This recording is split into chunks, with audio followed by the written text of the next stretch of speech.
porque eso debería estar incluido siempre que formulemos, siempre que recetemos nosotros como médicos, debe ser formulada esta arma, la hemos abandonado un poco.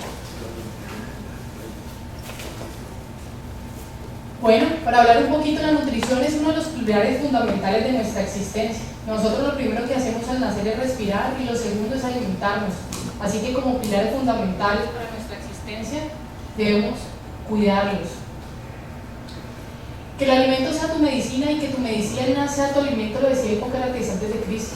Estas son cosas que debemos retomar. Sabemos que en nuestra historia se ha perdido un poco este adverbio tan importante que lo decía nuestro padre de nuestro juramento, y pienso yo que son de las cosas que tenemos que retomar a diario, pensarla, masticarla y en nuestra formulación siempre prescribirla. El cáncer, la obesidad, la diabetes, la hipertensión arterial, la hipercolesterolemia, la estatosis hepática, entre otras, están relacionadas con nuestra alimentación y nuestros estilos de vida. Esto yo siempre los invito a que nosotros retomemos un poquito, leamos, tenemos ya el internet que nos da una posibilidad de mirar múltiples archivos acerca de la nutrición. Hay uno muy bueno, lo coloqué aquí, que lo da la Organización Mundial de la Salud en el 2002, que es una resolución de Ginebra, donde podemos ver todas las leyes que se sacan y se van explicando acerca de la nutrición, ¿no? Es una guía muy buena para nosotros. Países industrializados, 200 millones padecen de obesidad. En el 2008, 1.500 millones de adultos de 20 y mayores de 20 años tenían sobrepeso. Las enfermedades crónicas acaparan el 63% de las muertes a nivel mundial. Mueren 36 millones de personas al año. Cerca del 80% de estas personas vienen de Países Bajos y obviamente países en desarrollo. Alrededor de 43 millones de niños menores de 5 años padecían de obesidad en el 2010. Nos esperan nuevas estadísticas que aún no han salido. Y algo muy importante, el cáncer, que cada vez lo vemos más, o cada uno tiene un familiar o ha tenido un familiar lejano que padeciese de esta enfermedad. Vemos cómo la dieta, la obesidad, el alcohol, el tabaco hacen parte casi del 80%, cosas que se pueden prevenir: quitar el tabaco, dejar de tomar alcohol, obesidad que con los estilos de vida se cambian, y una dieta adecuada. ¿Cómo mejoraríamos esa parte y ese componente tan importante? Según los datos de la OMS, del 30 al 40% de los cánceres se podrían prevenir con una muy buena alimentación. Aquí tenemos otra, la relación dieta y cáncer, influencia de dieta, presión, muerte en cáncer, de mortalidad, en el cual podemos ver que el 75% en cáncer de próstata podría, con una adecuada alimentación, disminuir la mortalidad. Lo mismo estamos hablando del colon, mama, endometrio, vejiga y páncreas. Los otros con menor, digamos, estudios. También pueden ver la parte de los estudios que nos ayudan en esto. Para hablar un poquito acerca de la nutrición y cómo debemos alimentarnos, nos vamos a la integralidad, ver un poquito de cada cosa, ver un poquito, saber un poquito de medicina china, saber un poquito cómo son los alimentos y llevarlos a la ciencia, ¿no? Hace más o menos 5.000 años nace la medicina tradicional china, en el cual podemos explicar cómo la alimentación es base para ellos, ¿sí? Nosotros de pronto aquí en el occidente no lo tomábamos, veníamos influenciados por los Estados Unidos, o nuestra dieta ha sido más influenciada por los Estados Unidos que por el Oriente. Pero vemos cómo el origen se da en el agua. Nosotros empezamos, nuestra vida empieza en el agua, en el vientre de nuestras madres. Después del agua, el agua genera la madera, genera las maticas, las plantas. Esa madera genera el fuego por su combustión. La combustión genera esas cenizas que van a formar a la tierra, y esa tierra contiene minerales que van a volver a dar origen al agua. Eso se llama el ciclo generacional en medicina tradicional china. Pero aún más importante, y por qué se relaciona con la nutrición, El sabor nos da el psiquismo de cada reino.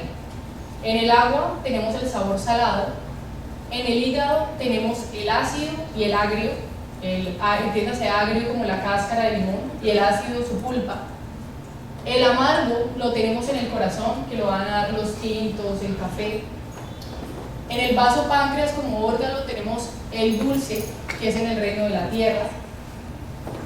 Y en el metal tenemos el picante como órgano y pulmón. Los órganos son de comportamiento yin. ¿Qué es eso? El yin simplemente es el movimiento de la energía. El yin y el yang, como los chinos lo llamaban, es la quietud y el movimiento. El yin es el estancamiento de esa energía, la quietud. Y se puede manifestar como somos nosotras las mujeres, como en la tierra. Nosotros las mujeres tienden a ser quietas, almacenamos vida, nos rige un astro que es la tierra, ¿sí? En cambio el hombre lo rige el sol, es variante, es cambiante, y asimismo ellos relacionan el órgano, el yin, porque es productor de sustancias pero no las moviliza. En cambio la víscera sí la moviliza, o sea que la energía es yang, ¿sí? Por eso cada reino tiene un órgano y tiene una víscera, y también tiene un órgano de los sentidos. En el agua del riñón. Por eso cuando nosotros analizamos esta medicina china y nosotros podemos relacionarla con la parte médica, cuando el paciente tenía apéndices preauriculares, nosotros mandábamos ecografía renal. Algo pasa porque se están formando en la misma época embriológica. Y eso lo explica la medicina china hace 5.000 años, sin ellos tener algún elemento como la ecografía.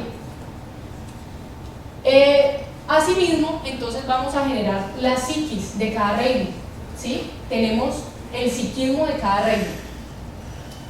Entonces, hablamos de fitonutrientes. ¿Qué es esto? Los fitonutrientes son los componentes que contiene cada alimento, pero muy potentes, ¿sí? Son casi medicamentos.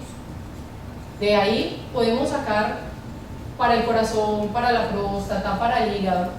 Y ellos los podemos relacionar también con los colores de cada reino. Ya sabemos que en el reino del agua tenemos el color oscuro morado, en el reino de la madera, que es el reino del hígado, son los colores verdes, en el reino del corazón el color es el rojo, en el reino de la tierra el color es el amarillo, y en el reino del metal el color es el blanco.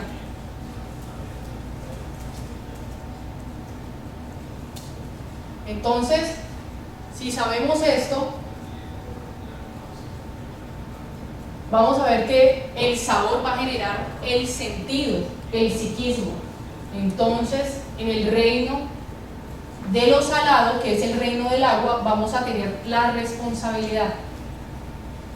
Si somos responsables no tenemos por qué tener miedo, pero si somos hiperresponsables tenemos miedo. Y ese es el psiquismo patológico de este reino, el miedo.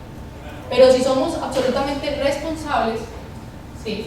No hiperresponsables, porque también el exceso de responsabilidad dañaría el reino, ¿no? No tendremos por qué enfermar. Entonces, el ácido va a generar la decisión en el reino del hígado. El amargo, la alegría, el dulce en la reflexión, el picante o blanco en el reino del pulmón, y también hablamos del recuerdo. Cuando recordamos mucho nos volvemos melancólicos, cuando reflexionamos mucho nos volvemos obsesivos. Cuando la alegría es extrema, también un paciente que uno le diga, mire mi señor, hay un proceso y él se está riendo, es un proceso de enfermedad, no es una alegría normal, ¿cierto? No está acorde con lo que estamos viendo en su patología.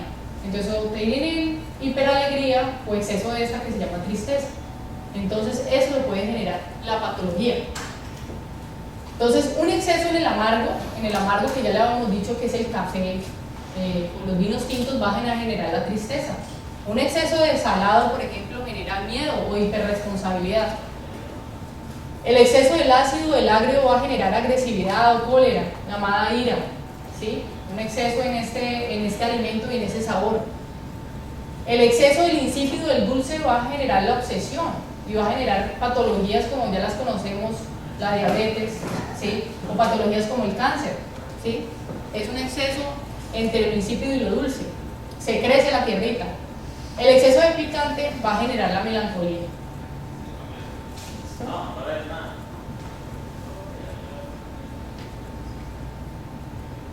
Bueno, entonces hablando y retomando sobre los fitoquímicos de cada color, podemos ver que el fitoquímico que le corresponde al color rojo va a ser el licopeno y las antocianinas.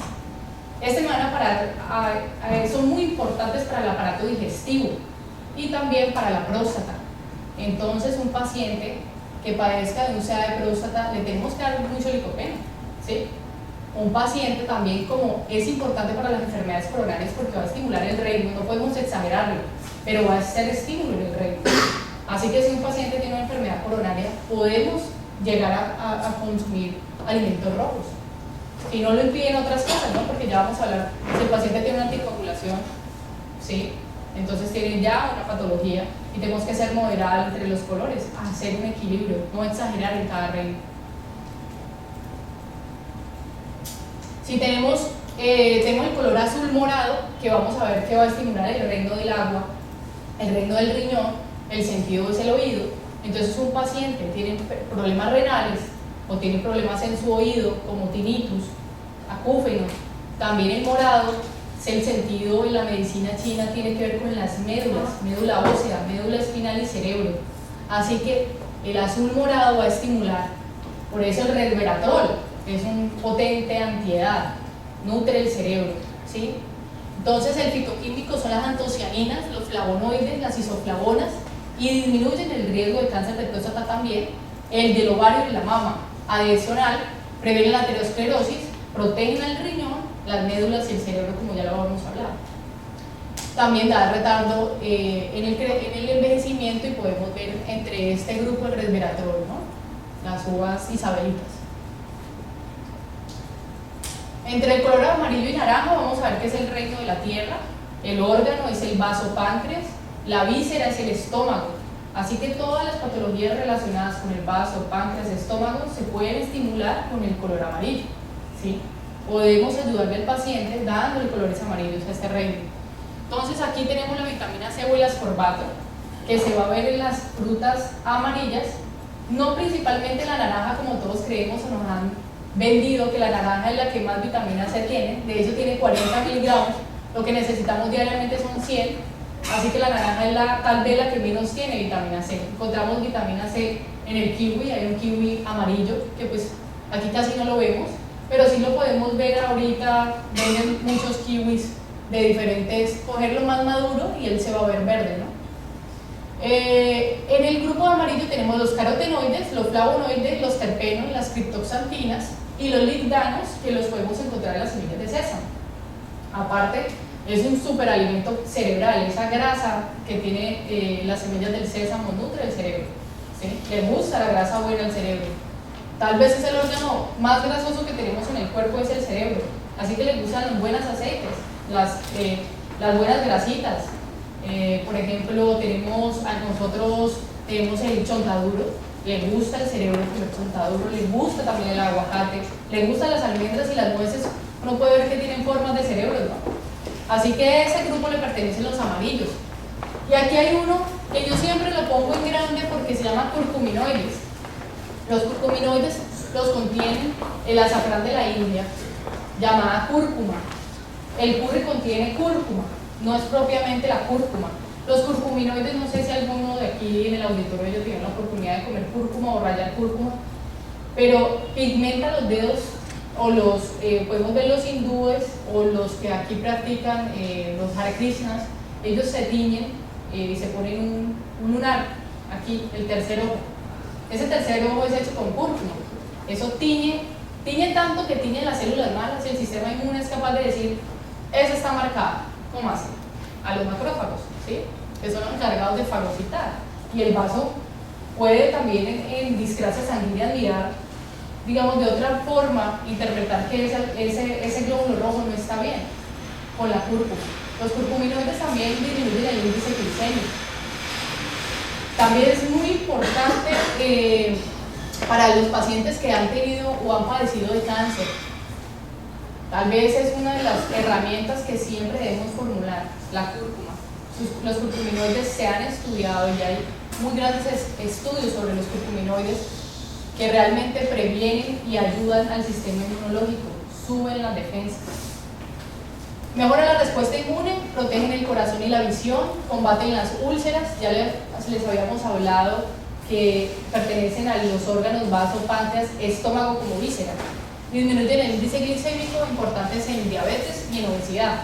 Entonces, por ejemplo, aquí tenemos los rabonitos, las cebollas, las peras, la manzana amarilla, aquí tenemos el calabacino, el zucchini amarillo, también tenemos tomates y pimentones amarillos, ¿no? Entonces podemos usar todo eso. El zapallo, que a mí me preguntan los pacientes, miren, ¿yo puedo comer zapallo? Claro que sí. Sí, de hecho. Bueno, la cúrcuma la podemos conseguir como raíz en la 14, ¿sí? En el centro médico la tenemos y desean tenerla ya en forma de polvo, porque es muy difícil, pero con los krishnas también la podemos, ellos la manejan y la han manejado por muchos años porque es de la India, los krishnas vienen de la India y este producto viene de la India, pero tú lo puedes cultivar como un jengibre, es igualito, se mete en la tierra así como hacíamos meter las semillas en la matera del tomate y nace una mata muy bonita. El color verde, entonces el fitoquímico son los tioles y los sulfurafanos, la luteína, zeoxantinas, glucosinolatos, indoles de sulfuro alilo, esos son encontrados en el ajo y disminuyen el riesgo de contraer cáncer de pulmón, de estómago, de colon y de recto. Protegen frente a enfermedades cardiovasculares. Y aquí es muy importante, les hablaba del paciente que tiene un proceso de anticoagulación, no exagerar tampoco, como es un controlador, sí, es un controlador, entonces es tan poderoso que puede hacer que el paciente exagere el proceso de anticoagulación. Pero, ¿qué tanta cantidad de puede consumir el paciente para que llegue a producir un evento adverso en la parte de la anticoagulación? Ahí sí tendría, eso depende de cada caso, ¿sí? Porque hay anticoagulantes, depende, digamos, del nivel que él tenga, si tiene un nivel óptimo de anticoagulación o no, ¿sí? Entonces, es muy difícil no saberlo sin la historia clínica del paciente, ¿sí? Realmente hay que comer muchísimo para poder hacer un efecto. Se le llegan a uno y dicen, no, es que el médico me dijo definitivamente no puede consumir nada verde. Entonces, ahí es donde uno dice, bueno, a ver, pero sí, pues, está coagulado, pues, ¿cuántas libras de espinaca se va a comer? Exactamente. Realmente si vamos a decir, no coma nada verde, entonces es fatal. Sí. Realmente lo que hablamos con la medicina, de la medicina china, por eso tomé al respecto eso, porque es el origen de los 5 colores, no exagerar en un reino. Si vamos a exagerar en un reino, probablemente si todo tu plato es verde, pues puede que sí, ¿sí? Pero realmente no hay una evidencia que muestre que haya sangrado posterior a comer espinacas y no está anticoagulado. Todavía no existe, y tampoco el miligrama. O sea, aquí como internistas. Yo quisiera hacer un aporte como hematólogo, y es importante en la medicina integrativa que uno debe tener en cuenta es con qué está anticoagulado el paciente o si está antiagregado. El paciente que está anticoagulado puede estar anticoagulado con warfarinoides, o sea, con el fumadín, o puede estar anticoagulado con los nuevos medicamentos anti-VSA, tipo rivaroxaban, gavilatán, que son diferentes. Entonces, la warfarina, realmente uno no debe consumir verduras de color verde, básicamente por la vitamina K, específicamente por eso, no va sobre anticoagular. Pero lo que sí es cierto es que cuando usted está tomando aspirina, warfarina, etcétera, está antiagregado o está anticoagulado, el ajo, el jengibre, el ginseng son tan potentes que no se deben sumar en la misma nutrición. Definitivamente usted, si está con aspirina, debe evitar el consumo por lo menos de ajo diario, porque le va a aumentar la capacidad de anticoagulación, de hacer petequias, de hacer sangrados espontáneos, al igual que el ginseng específicamente. Si son, como lo decía la doctora Natalia, muy exactamente, los nutrientes, las verduras pueden ser tan potentes como cualquier medicamento, y su uso conjunto debe ser integrado precisamente No es tan aleatorio que usted pueda decir coma ajo, coma jengibre, coma ginseng. Como decía Natalia, si usted conoce la historia clínica, qué medicamentos está tomando, cómo le preparo yo su nutrición. Es importante eso. Y diferenciar si está anticoagulado o está antiagregado. Aquí los interesados. Claro que sí. No sé si el doctor Simatoro, el doctor Duque también que nos acompaña hoy. Los nuevos estudios en nuevos anticoagulantes pues no tocan el punto de la alimentación. O sea, yo no he visto pues, el estudio de Oigatran o Lorazepam que estén pensando, vamos a contarle a la población qué alimentos o qué verduras interactúan con los anticoagulantes. Yo creo que tampoco está el escenario de los laboratorios mostrarnos ese punto. Aparentemente las vías de coagulación serían distintas y pobre un alimento que aparentemente interactúe con los anticoagulantes y teóricamente uno pensaría que no, uno actúa por vía del factor que es activado y otro actúa por vía de la atropina. Pero la pregunta es ese futuro debe de existir de pronto algún punto de si existe una interacción de alimentos, pueden ser verduras, etcétera, etcétera, con nuevos anticoagulantes. Lo que pasa es que no lo tenemos dimensionado en un estudio total, ¿cierto, Miguel? O sea, y es otro punto que sí tenemos. Realmente el problema en anticoagulación con warfarina específicamente es por la interacción con vitamina K. Muchas gracias por la pregunta, pero pienso que tampoco hay muchas respuestas. El problema en anticoagulación es básicamente con vitamina K y warfarina. Con los nuevos medicamentos que actúan contra el factor 10 activado, que realmente son tan potentes en el área de la coagulación. Y no hay estudios que yo conozca con relación con alimentos. Lo que dice Miguel es cierto, va de la mano de antiagregación, también de algo de vasodilatación. Y bien, está muy bien recomendar que la nutrición deba ser ajustada al medicamento que cada paciente está recibiendo. Estamos completamente de acuerdo. Además de su patología de base, ¿no? Es muy combinado, por ejemplo, un paciente diabético, enfermedad coronaria, obesidad, síndrome metabólico y cáncer a la misma vez. Y podemos ver que el paciente ya puede haber tenido un estén coronario. Entonces, eso solamente lo va a dar los datos de la historia clínica para tú definir cuánto cantidad puede comer. Bueno, sigamos con los colorcitos. Entre el color blanco, entonces estamos diciendo que estimula al pulmón como órgano y como víscera es el intestino grueso. Así que un estímulo en los colores blancos, a pesar de que las coles son tan nombradas que nos dan irritación y gases, precisamente activa el intestino grueso. ¿Sí? ¿Por qué? Porque ellos tienen organosulfidos como fitoquímicos y aparte de eso disminuyen el colesterol, protegen contra enfermedades cardiovasculares y disminuyen el riesgo de infecciones. Son poderosos antisépticos. Disminuyen el riesgo para adquirir SAD de estómago y de colon. Esperen un momentico, una falla técnica. Perdón, ya está listo.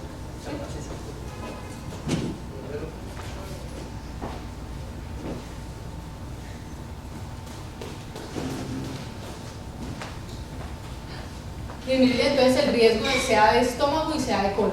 Ya lo hemos dicho, entonces aquí tenemos poderosos como el ajo, blanco tenemos los champiñones, también tenemos la cebolla puerro, tenemos algunas coles, el repollo, el brócoli.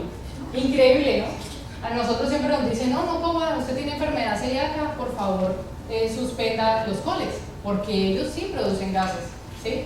Pero si tenemos un equilibrio y no excedemos en ellos, el consumirlos poco nos van a ayudar al reino. También si un paciente tiene una intolerancia a algún alimento, pues no le insistan con la intolerancia, suspéndale ese alimento, porque definitivamente hay otras alternativas. Está el color, está también que a uno le gusten los alimentos, hay dietas que yo a veces las reviso y de las cosas que le han mandado al paciente no le gustan sino dos cosas. Lo importante siempre es preguntarle al paciente, ¿usted cómo come? La historia clínica es fundamental, ahorita la vamos a ver. ¿Usted cómo come? ¿A usted hay algo que no le gusta en la alimentación? ¿Hay algo que no le cae bien? ¿Hay algo que le cae mal? ¿Sí? Y con eso también basamos la alimentación. Entonces, para esto, como es un tema tan extenso como la nutrición, entonces yo quise resumir o hacer 3 casos clínicos que aquí vamos a tocar esas 3 tipos de patologías. Tocamos la obesidad, el cáncer y un paciente renal del Centro Médico Integrativo Maná. ¿Cómo es el manejo integrativo que nos preguntaron hace 8 días? ¿Cómo lo hacemos? Entonces, entre los objetivos vamos a ver el enfoque, que siempre debe tener un énfasis en la historia clínica del paciente. La nutrición viene siendo de acuerdo a cada caso. No todo el mundo puede comer lo que en estas diapositivas tan bonitas de los chinos se ve, porque a uno le cae bien, a uno le gusta, o simplemente tiene patologías que le dicen limítate con estos tipos de alimentos. Entonces, ¿qué hay que hacer? Disminuir el terreno inflamatorio, disminuir la resistencia a la insulina en todos los casos, en estos 3 casos, ¿sí? Ya les vamos a explicar el por qué. Y la eliminación de toxinas. Para eso se necesita un soporte nutricional y algunos medicamentos homotoxicológicos o homeopáticos usamos para ayudar al paciente, coadyuvarlo sin intoxicarlo. Entonces vamos a ver el caso clínico de un paciente con cáncer. Este es un paciente que llega al centro médico el 28 en el 2014, es un paciente de 70 años con úlcera de próstata. Inicialmente intervenimos en la familia porque el paciente estaba en muy malas condiciones. El paciente estaba caquéxico, no comía, estaba tratado con 33 radioterapias y una hormonoterapia en el 2011. A ella simplemente le recomendamos, mira, ahí trata de nutrirlo con ciertos alimentos, que él no padecía de nada más, no tenía otras patologías, pero tenía unos antecedentes importantísimos para nosotros como médicos integrativos. Tuvo sarampión a los 8 años, fumó, hace 40 años no lo hace, fue colecistectomizado hace 50 años, le hicieron una prostatectomía inicial en el 2009 y tiene una amigdalectomía en la niñez, ¿no? También tiene una faquectomía hace unos 10 años. El paciente le realizan su tratamiento con 33 radioterapias y la hormonoterapia hasta el 2010 y presenta una recaída con una metástasis en pulmón. Cuando llegan sus familiares, quisieran saber el paciente cómo puede comer, porque no le apetece nada. Inicialmente llegó eso al centro médico. Entonces, como no teníamos paciente en ese momento, porque el paciente estaba hospitalizado, intervenimos en la familia. Entonces, ¿qué le podían ellos llevar? Entonces empezamos a empezar alimentos blandos. Hay una forma de desbloquear paladar en pacientes con cáncer y es una gota de cada color o cada sabor de cada reino. Entonces se coloca en una cucharita una gotica del amargo, que lo podemos ver en el café, pimienta negra, una gota de limón, una gota, vamos para cada reino para no confundirnos. Primero tenemos lo salado, después tenemos lo ácido, después tenemos el amargo, después tenemos el reino el dulce, puede ser una gotica de miel, y después finalizando el reino en el picante. Se le da esa cucharada para que él la tome y todos los días se trabaja lengua para estimular los 5 sabores de cada reino, ¿sí? Es una forma de, al paciente que está inapetente, poderle estimular los órganos de los sentidos, y ahí con solamente el sabor vamos a estimular el oído, el gusto, el tacto, el olfato a través de esos tipos de alimentos. Es una forma fácil que se hace en medicina china tradicional y es una buena herramienta para nosotros como médicos hacerlo. Entonces le recomendó que le hicieran este estímulo a sus papilas, porque aparte de su proceso quimioterápico le habían generado una mucositis, y empezamos en el proceso de cómo nutrirse en casa. Entonces, que le hicieran todo hecho en casa, le quitamos todas las cosas que generan en la industria, ¿sí? Como qué cosas, Magis, cremitas. Nosotros creemos que comemos bien, pero compramos las cremitas estas, ay no, la doctora dijo que hay que comer verde, entonces voy a comprar la cremita de espárragos verde, voy a comer blanco, entonces creo como la cremita de champiñones blanca, y así sucesivamente. Le quitamos todo industrializado. El Maggi lo reemplazamos por la cúrcuma, vamos a otra vez a cocinar como la abuela, cilantrico, hierbitas, y esa fue la clave, digamos, para él. Después lo volvemos a ver, él estaba con un proceso de quimioterapia también cada 21 días, docetaxel y esteroide, y tenía unos antecedentes familiares importantes, un padre con úlcera de próstata, un hermano con úlcera de páncreas y la madre con úlcera de riñón. Entonces ya cuando tuvimos cómo hablar con el paciente, le hicimos el examen físico, el paciente llegó oxígeno dependiente, mal estado general, palidez mucocutánea, tenía una mucositis, candidiasis oral. El paciente trajo su primer PSA, estaba en 60 con una hemoglobina en 10.1. Entonces, como ya lo hemos visto, también tiene parte psíquica. A este paciente le manejamos mucho el sentido, vamos a la tierra. Cuando la tierra se desborda, crecen las cosas, crece todo. Entonces crecen las lesiones tumorales, y eso lo explica la medicina china tradicional. Entonces nos fuimos a ese que yo les había dicho, si el paciente era reflexivo, obsesivo. Entonces empezamos a preguntar, en las medicinas complementarias siempre preguntamos por la rabia, siempre preguntamos por odios. ¿Usted tiene algún miedo? ¿Usted le tiene miedo a algún tipo de animal? ¿Usted cómo se considera? ¿Una persona iracunda o una persona responsable, una persona obsesiva? Para ver en cada sentido del reino. Cuando enfermó, ¿qué estaba pasando en su casa? En este caso, este paciente tenía un problema con su pareja. Él seguía viviendo con ella, pero había tenido, digamos, no una buena relación, y para que sus familiares no se dieran cuenta, ellos seguían asumiendo una relación de pareja, sin estar juntos. Entonces, claro, eso le generaba un poquito de ira porque él quería hacer ya su vida, ya no se toleraba en la otra persona, y bueno, y sus hijas estaban de por medio. Posterior a esto, entonces, con el paciente con respecto ya a su psiquis, se manejó parte de su psiquismo y se planteó el plan nutricional. ¿Cómo lo planteamos? Pues a este paciente no se le podía administrar medicamentos motoxicológicos que lo usamos para desintoxicar y limpiar el organismo porque tenía un proceso de quimioterapia en una radio reciente. Entonces no lo íbamos a hacer. Entonces prácticamente ese paciente, la única herramienta que teníamos era la nutrición. Por eso lo trajimos acá.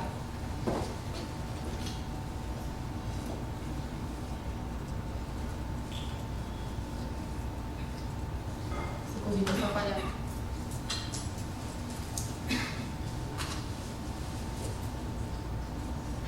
Bueno, entonces a este paciente se le recomendaron muchos alimentos rojos, que poderosos con el licopeno, previene el cáncer de próstata, no tenía ninguna contraindicación, le encantaba el tomate. Entonces pudimos sustituir muchas cosas con su alimentación que incluyera los alimentos rojos, sin exceder en el reino, no le faltaba su color amarillo, no le faltaba su color blanco, porque aparte de eso el paciente tenía una metástasis pulmonar. Entonces había que darle muchas cremitas de cebolla, muchas cremitas de puerro, se le incentivó al paciente que fuera alimentándose, que lo fuera incluyendo poco a poco. Eso es como cuando aprendemos a comer. Cuando aprendemos a comer no nos meten una cosa que no hemos probado nunca en nuestra vida, sino nuestra mamá nos va haciendo cremita toda la semana de un mismo alimento. Igual así con un paciente que viene en un proceso de una enfermedad. Debe ser lento. Entonces el paciente empezó con sus cremitas de cebolla y de puerro en las noches para reemplazar, digamos, alimentos que le causaban tanta pesadez como eran alimentos muy proteicos. Se disminuyó la cantidad de proteínas, en la ingesta de proteínas de origen animal, y solamente se dejó el paciente a comer pollo, pescado, no alimentos que tuvieran una cantidad de grasa mayor a 40%. Carnes magras se consideran el pescado y el pollo por tener menos de la cantidad de grasa, sobre todo saturadas, ¿no? La carne roja tiene el 40%, las carnes blancas tienen el 10%. ¿Qué no comer en cáncer? Entonces, viene la pregunta que todos nos hacemos. El paciente que tiene un proceso como el cáncer, pues uno no puede ser absolutista, los absolutismos no son buenos, pero cuando ya ha pasado con un proceso de enfermedad como es esta patología y el paciente quiere curarse, de verdad tiene que ser muy responsable con sus alimentos. Entonces al paciente sí se le recomienda, mire, si usted en lo posible no puede comer carne, no coma carne roja, reemplacémosla por la carne blanca. Entonces empezamos así, y definitivamente yo le diría que no a todos los pacientes, y lo digo en mi casa, y ahorita entiendo a los judíos, que pues eso ya es misticismo, ya tenemos que hablar de otras cosas, entramos en religiones, pero no se debe comer la carne de cerdo. ¿Por qué? Es liberadora, número 1, histamina, libera tanta histamina que inflama. Entonces ahí uno dice, bueno, algo tenían esa relación en las teorías de la Biblia, donde ellos decían en la parte aséptica que no debían comer cerdo, ¿no? Entonces hay que escuchar un poquito de esas cosas, de esos libros sagrados que nos dicen cómo también tener un ritmo de vida adecuado. No embutidos, porque todos los embutidos, salchichas, todos los que conocemos, jamones, son hechos a base de cerdo, ¿sí? Así diga Pietran 100% libre de grasa, 0,0 grasa, existe más del 40%, no es una carne magra. Así el cerdito esté libre, que eso es imposible, y sea cultivado con bellotas. Es un alimento que no debemos comer en cárcel. Bajo consumo de sal, la OMS estipula 5 gramos de sal, así que todos los procesos enlatados, industrializados tienen más de ese porcentaje, entonces tenemos que echarle mucho cuidado con los pacientes. No, pero yo como súper simple, y el paciente todas las noches se mete una lata de atún, come cremita del paquete, come Magis, eso hay que quitarle a un paciente con cáncer. No azúcar. A mí siempre me dicen, doctora, pero ¿cómo así sin azúcar? Eso es imposible, a mí me pide el cuerpo el dulce. Hay muchos dulces a nivel natural y no industrializado. Tenemos las uvas pasas, la ciruela pasa, la miel de ágave que tiene índice glicémico bajo. Tenemos otras mieles que están, la miel del Japón. Aquí las más comunes son las que llegan es la de la stevia, la miel de ágave, que con esa podemos endulzar. La stevia va a dar sabor amargo a los alimentos, la miel de ágave no, tiene índice glicémico bajo y no quiere decir que no tenga azúcar. O sea que un paciente diabético tampoco puede exagerar en una miel de ágave. Vamos también a decirle al paciente no leche ni sus derivados. Hay una proteína que debemos cuidarnos muchísimo. Está el paciente que te dice, mire doctora, yo estoy tomando Ensure, ¿eso qué tan bueno es? Entonces nosotros también tenemos que ser muy curiosos y ver qué no está comiendo nuestro paciente. Entonces, ¿esa base de qué el Ensure? De caseína, de proteína, de leche. Entonces este paciente generalmente son con muchas comorbilidades, tienen intolerancia, colon irritable generado por su proceso de sus patologías y por sus medicamentos, y le vamos a dar caseína que aumenta el moco y hace crecer células tumorales. Entonces no a la leche, es la primera recomendación. Y el consumo de grasas saturadas que sea menor del 10%. Eso también, aparte de la carne que ya habíamos hablado, también están todos los productos de la industria, la hamburguesa, la pizza. Bueno, aquí el auditorio sabe por qué ya me estoy riendo. Tienen más de ese 10%, ¿no? Entonces esto genera que nuestras células, ya vamos que es un proceso de enfermedad, ¿no? Aquí espero que todos sean muy saludables. Bueno, que nuestras células crezcan, la tierrita se desborde. 2 meses después el paciente llega retirado de oxígeno, el paciente ya no necesitaba, se le fue haciendo un destete del oxígeno, mire, vaya caminando, focas, y también esto fue ayudado también por su oncólogo tratante, y sabía que estaba haciendo medicinas complementarias y lo podíamos estar tratando de la par. Empezó a destetar el destete de oxígeno, ya por momentos ya comía y dormía bien. Se le inició entonces soporte con ácido ascórbico en un protocolo que tiene el centro médico, y el paciente después del mes llega con un PSA de 4, con solamente alimentación, porque ya saben que no puede recibir otro tipo de medicamentos. Actualmente el paciente entonces siguió el proceso, porque ese paciente era no tenía prostatectomía, entonces debíamos llevarlo a que ese PSA fuera menor a 1 y las metástasis pulmonares se fueran. El paciente ya no tenía oxígeno, empezamos con, como les había dicho, un mes atrás el paciente estaba con ascorbato, 21 días después de la quimioterapia, y en el control vemos que tiene el PSA menor a 1. Actualmente está en un proceso desintoxicante porque ya nos dio carta de libertad de oncología y nos dijo el paciente ya no está con quimioterapia, ya el paciente había hecho la radioterapia en el 2010, así que podríamos suministrarle una desintoxicación. Con este paciente fuimos un poco lentos porque tenía mucha mucositis, así que lo fuimos desintoxicando poco a poco y le fuimos agregando probióticos para regenerar la flora intestinal. Bueno, en este caso es un caso de obesidad, es un paciente masculino de 49 años, el paciente ingresa al centro médico en enero. Ese paciente tiene un síndrome metabólico, tenía hiperuricemia, tenía obesidad, estaba con una hipertensión de nuevo y muy preocupado porque sus dientes se le estaban cayendo. Tenía sangrado en sus encías y mucha pus en ellas. Entonces llamaba mucho la atención a eso. Ahí vamos es como a enlazar cómo todo tiene que ver. Los dientes en la medicina china son muy importantes, ¿sí? En la terapia neural también, no los podemos abandonar. Nosotros como médicos, dientes, boca, solamente la lengüita, y escasamente nunca miramos los dientes y le preguntamos al paciente, mire, usted tiene una prótesis dental, usted tiene ausencia de dientes. Eso también trae desequilibrios y son campos interferentes que bloquean la energía del paciente. Entonces el paciente tenía unas pérdidas dentales no tratadas, o sea, no le habían hecho tratamientos de conducto, estaban las muelas partidas, y refería que amigdalitis cuando era niño. La hipertensión arterial de nuevo, y le habían formulado en la de 20 miligramos que no se estaba tomando. No negaba cirugías, no tenía antecedentes solamente familiares de obesidad e hipertensión, pero muy pocos. Su mamá era delgada y su papá, digamos, engordó cuando ya tenía 60 años, más o menos. Al examen físico ese paciente tenía 130/80 de tensión arterial, una cardíaca de 85 y él mide 1,70 con un peso de 93.5. Esto le da un índice de masa corporal de 32.5. Ya hemos hablado con el doctor Johan hace 8 días. Este es un paciente con un estado de obesidad estadio 1 para esa clasificación. Y además tenía un índice de cintura-cadera mayor de 100. Cosa que por eso le tomamos este tipo de medidas en el centro médico. Tomamos las medidas de pecho, brazo, pierna, pantorrilla, cadera, abdomen superior, medio, ombligo inferior. La razón de tomar estas medidas es porque las vísceras segmentoriales se quedan ubicadas en esta zona y podemos ver cómo la disminución de la grasa visceral se va dando en el paciente.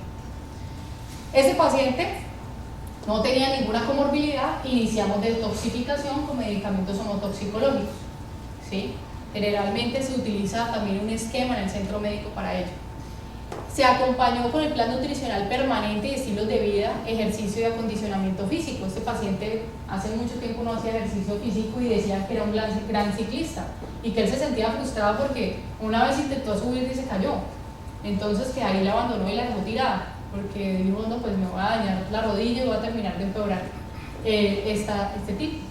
Entonces empezamos a él cambiarle esa palabra dieta, porque esa palabra se asocia a un régimen restrictivo y resulta que el origen griego de esta palabra dieta es diaitia, que significa estilo de vida. Eso lo tenemos que decirle al paciente, mire, usted no va a hacer una dieta, usted va a cambiar el estilo de vida. Eso tiene que quedar súper claro en esta charla. Nosotros cambiamos estilos de vida, no le decimos al paciente, mire, usted nunca coma eso, pero sí le vamos a decir al paciente, mire, coma mejor, nútrase adecuadamente, que el alimento sea su medicina, que usted se lleve cosas, alimentos adecuados, que usted se lleve buenos nutrientes para su cuerpo, que usted no coma bollería. Nosotros grandemente comemos, no sé, cereales de caja, comemos hamburguesas, cosas que realmente estamos reemplazando comidas muy importantes como es un desayuno por un alimento que es vacío, no tiene ningún valor nutricional.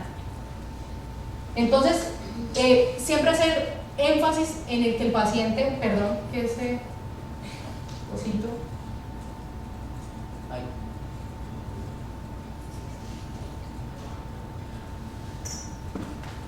Ay. Listo, aquí estamos, estilos de vida. El segundo mes inició con terapia neural, ya les habíamos dicho que sus campos interferentes estaban en sus amígdalas, porque había tenido amigdalitis cuando niño. No se le pudo hacer al paciente con cáncer porque tenía el proceso de quimioterapia. Por eso ese tipo de terapias deben ser muy relacionadas con la historia clínica y no cometer errores ni empezar a hacerlo aleatoriamente, sino con toda la suma responsabilidad. Este paciente podíamos interferir sus campos que estaban en la boca, entonces empezamos a hacer un desbloqueo de sus amígdalas con terapia neural y se le hizo desbloqueo en sus zonas de sus gíngimas que estaban totalmente purulentas. Lo mandamos a odontología para que le hicieran un proceso de limpieza, también nos ayudaran en esa parte, y le ayudamos con mercurio en gotas homeopatizadas para el proceso de su infección dental. Ya lo habíamos detoxificado el primer mes. En el centro médico colocamos digitoterapia en ciertos puntos, no lo hacemos, lo podemos hacer con acupuntura, con aguja. En el caso de este era un hombre que le teme a las agujas, así que no insistimos cuando le temen a las agujas, y les podemos terapia digitalizada en ciertos puntos. Usamos balines en vaso 6, estómago 36, estómago 40, REN 9 y REN 12. Y le empezamos los cambios nutricionales mensuales y el ejercicio recuperador. El tercer mes, una nueva detoxificación. Empezó el paciente con un plan de estilización. Actualmente el paciente tiene unas medidas que han bajado notoriamente, pero lo importante es su peso. Empezamos con un peso en 93.6 y ahorita tengo un peso en 77.3, un total perdido en 6 meses de 16.2 kilogramos con un índice de masa corporal actual de 26. El doctor Johan decía, más o menos uno debe llevar al paciente, las metas es que el paciente pierda 0.5 kilos a 1 kilo semanal. Este paciente lo hizo a muy buen ritmo, perdió exactamente a ese ritmo su plan, perdió 0.6 kilogramos semanales por un periodo de 6 meses. El paciente actualmente está casi salido de su obesidad, pasó a sobrepeso, está en un sobrepeso, pero ya tenemos el índice de masa corporal en 26, el paciente goza totalmente de una plena salud, feliz, sus encías se sanaron y sus dientes no se perdieron. Con él se hizo mucho enfoque en que les estaba diciendo que el cerebro es un órgano que tiene mucha grasa. Así que este paciente se quejaba de gran cansancio mental y fatiga mental, porque él estaba comiendo grasas saturadas, omega 6. Entonces le cambiamos ese pensamiento porque hay grasas muy saludables. Entonces lo empezamos a que él comiera chontaduro, comiera aguacate. Las aceitunas pues no son tan toleradas acá, no las vemos tanto, pero pues a las personas que les gusta le incentivamos en esto. Le dimos aceite de oliva, frutos secos, aceite de girasol, manteca, aceite de soya. Les incentivamos mucho en los cereales, consumo de cereales y pseudocereales, quinoa, amaranto, chía, y le metíamos mucha cúrcuma para protegerle ese hígado a él. En este paciente obviamente se hizo énfasis en su actividad física porque realmente le gustaba montarse en su bicicleta y le gustaba hacer una actividad física, y eso también nosotros tenemos que decirle al paciente que tenga actividad física. No le estamos diciendo que haga ejercicio, que es un término que se combina y que nosotros creemos que ejercicio versus actividad física es lo mismo. La actividad física es simplemente movernos, estirarnos, que todas las mañanas hagamos estiramientos en la ducha. Eso se ha demostrado que sí funciona cuando se va sumando. Y el ejercicio ya como tal, voy a coger una bicicleta, requiere que el paciente ya tenga un proceso de una actividad física previa. Entonces el paciente hay que incentivarle mucho, vamos caminando, vamos haciendo qué te gusta hacer, bueno, vamos a nadar de a poquitos, vamos a hacer estiramientos en la ducha, vamos a hacer ejercicios. Nosotros somos unos seres que vinimos para movernos. Cada bisagra hay que moverla cada día. Empezar por nuestros dedos, nuestros nudillos, nuestras muñecas, nuestros codos, todo debe ser movido a diario. Entonces, le dijimos, según la Organización Mundial, hay que hacer 30 minutos diariamente de actividad física. ¿Sí? Llámese caminar, parquear lejos e ir hasta su trabajo. Con que haga usted 30 minutos de actividad física diaria, cambia su salud. Ese paciente, como tenía muchas ocupaciones, estudia a la vez trabaja, entonces le incentivamos en hacer actividad física, 30 minutos. Este es otro paciente que más adelante el doctor Johan le va a hablar sobre falla renal, donde interviene mucho esta parte nutricional. En el 2014 remití a la Fundación Valle del Lili y el motivo de consulta fue: tengo una hipositriaturia, doctora, y no quiero perder mi otro riñón, ¿qué me queda? La enfermedad actual es una paciente que hace 4 años le realizaron una liptotripsia extracorpórea. Posterior a esto persistió la formación de sus cálculos, llegó a hacer una hidronefrosis izquierda y le realizan en el 2014 una nefrectomía. A mí ya me llega la paciente nefrectomizada, que es cuando le quitan el riñón, y después empieza a formar, sigue formando cálculos y una pequeña dilatación de su riñón derecho. Los antecedentes pues le habían descubierto en la fundación después de buscarle por qué esta mujer formaba tantos cálculos, y le descubrieron hipositriaturia, que para el público que no es médico ya les vamos a explicar qué es, y formaba muchos cálculos renales hace 4 años. El nefrólogo que la tiene le inició citrato de potasio. Como es tan importante, yo siempre les he colocado la parte espiritual que viene ligada a estas medicinas, y como nosotros a través de la historia clínica es una herramienta muy importante para descubrirla. Entonces le empecemos a preguntar acerca de las cosas de ese reino. Día más triste de su vida, mi señora. Mi esposo se atrasó con las cuotas de la casa, no me dijo, y cuando yo llegué a enfermar, casi pierdo mi casa. Yo tuve mucho miedo, doctora. ¿Qué sentiste en ese momento cuando te diste cuenta que tu casa, pues, te la iba a quitar el banco? Miedo, doctora, miedo de quedarme en la calle. Y también ella sentía mucha ira. La ira también es formación piedras, ¿no? Cálculos. La hipocitratura, para el público que no lo conoce, el ion citrato reduce la concentración del calcio iónico en la orina. Este también, hace que no se formen tantos cálculos, ¿sí? Tantas piedritas en el riñón para los que no son médicos. Y se asocia a la formación de calcio de oxalato, porque no todos los cálculos son de oxalato, hay cálculos de otras índoles, en el 15 al 63% de los pacientes, y el 10% es con una única alteración. El resto están asociados a anomalías metabólicas. Miren lo importante que es el metabolismo y miren lo importante que es la nutrición. O sea, solamente el 10% es la única alteración que usted tenga una hipocitratura. El resto del porcentaje es dado por el metabolismo. La acidosis metabólica es probablemente el factor etiológico más importante. Acidosis metabólica. Nosotros casi siempre con la alimentación que llevamos a diario hacemos una acidosis metabólica y no comemos alimentos alcalinizantes. Entonces, en esta paciente, ¿cuál era el enfoque? Que ella comiera una muy juiciosa dieta alcalina. Cuando yo la valoré la primera vez, tenía un examen físico, es una persona muy joven, con 177/92 después de una nefrectomía.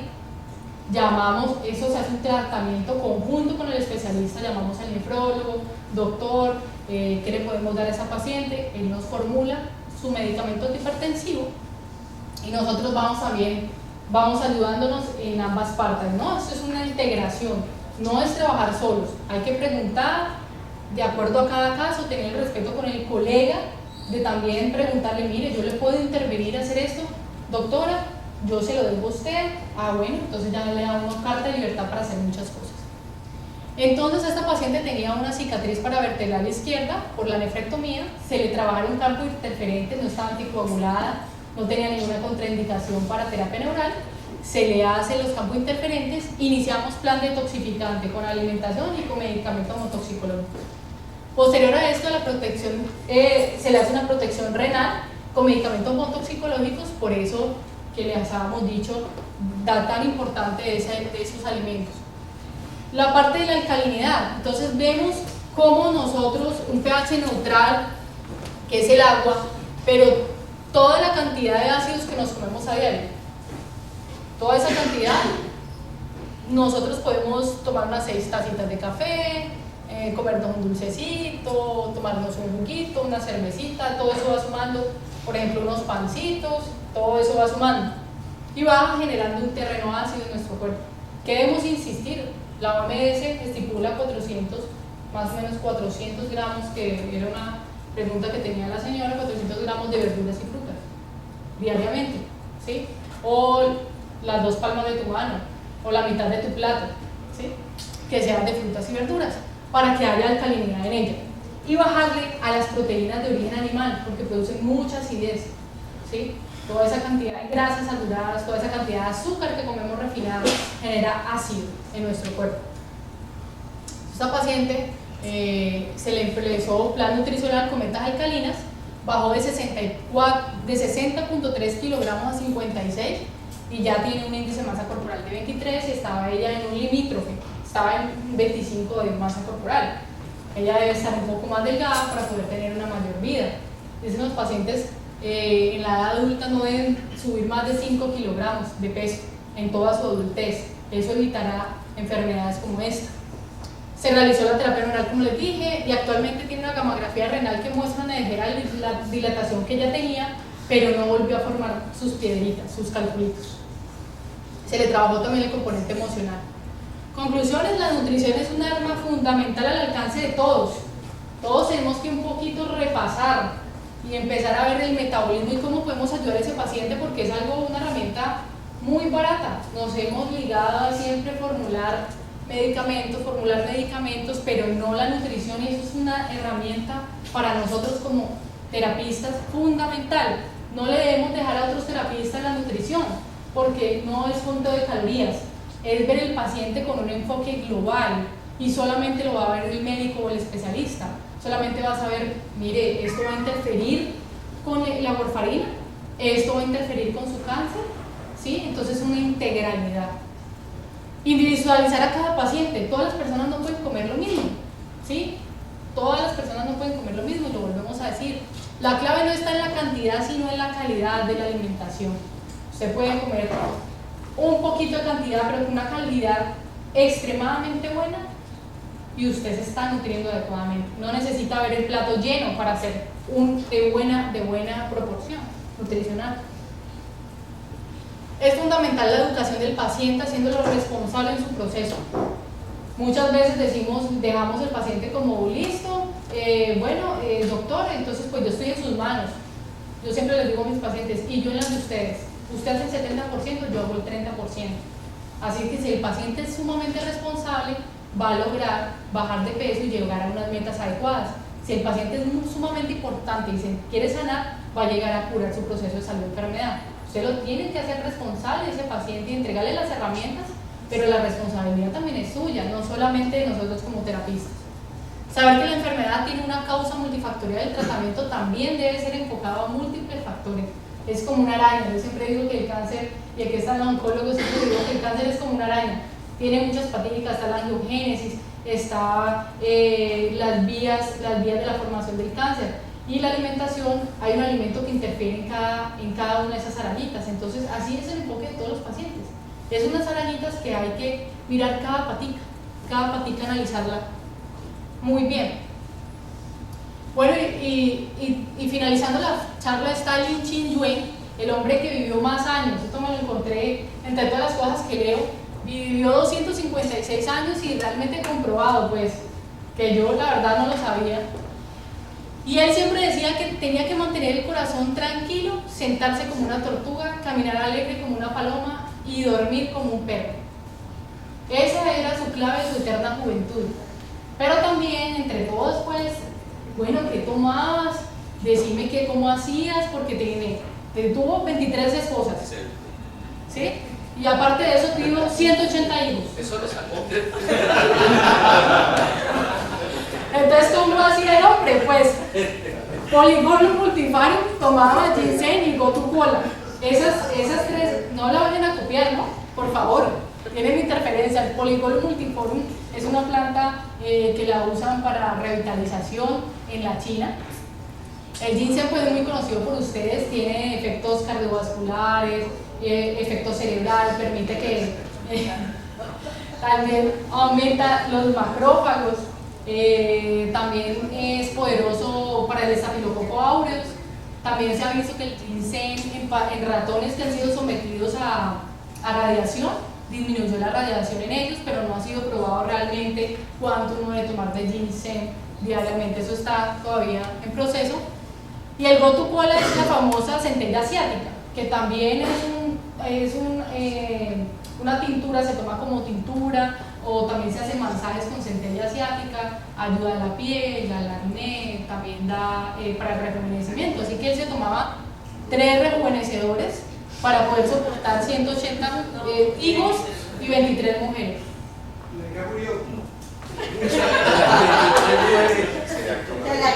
La verdad se le acabó el deseo de vivir. No lo refieren ahí de que muere. Pero yo creo que de 256 años muere. No es suficiente. Bueno, muchísimas gracias. Y este es el equipo de trabajo del Centro Médico Integrativo Maná. Espero les haya gustado y haya sido satisfactoria. Y ahora si hay alguna pregunta en el público, pues por favor.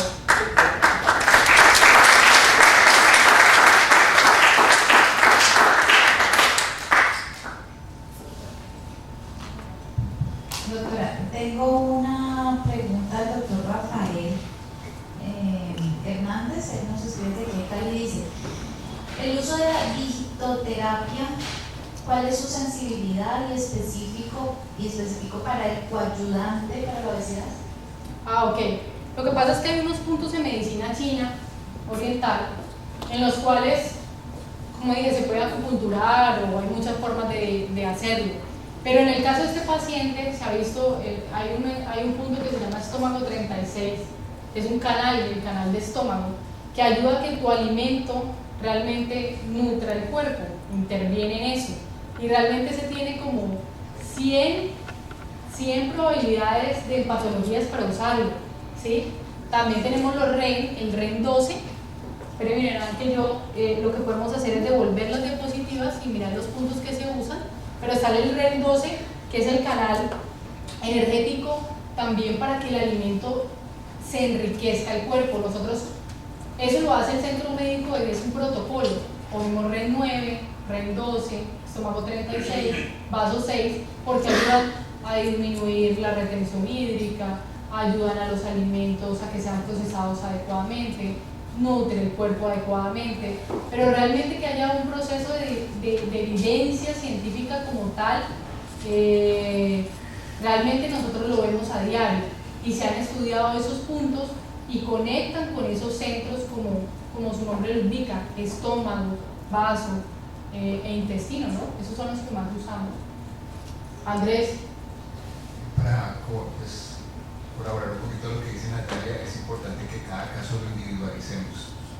Si hay un enfoque que nosotros trabajamos sobre, digamos, en el caso de una obesidad, trabajamos mucho el tema de la digitopresión y también trabajamos en acupuntura. Y partimos de la base que en medicina china el reino que más se afecta, lo que decía la doctora Natalia, cuando hay un proceso de obesidad es el reino de la tierra, en los cuales están involucrados el estómago, el vaso y el páncreas.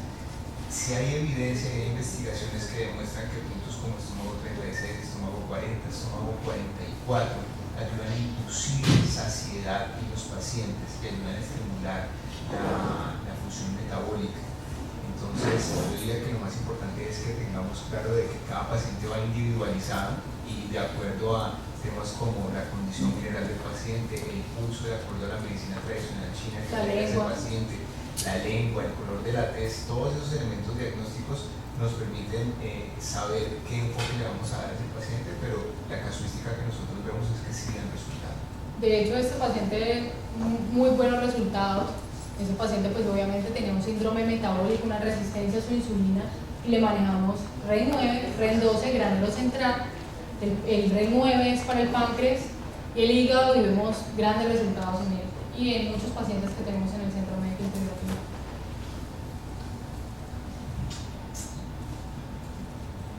¿Alguna otra pregunta?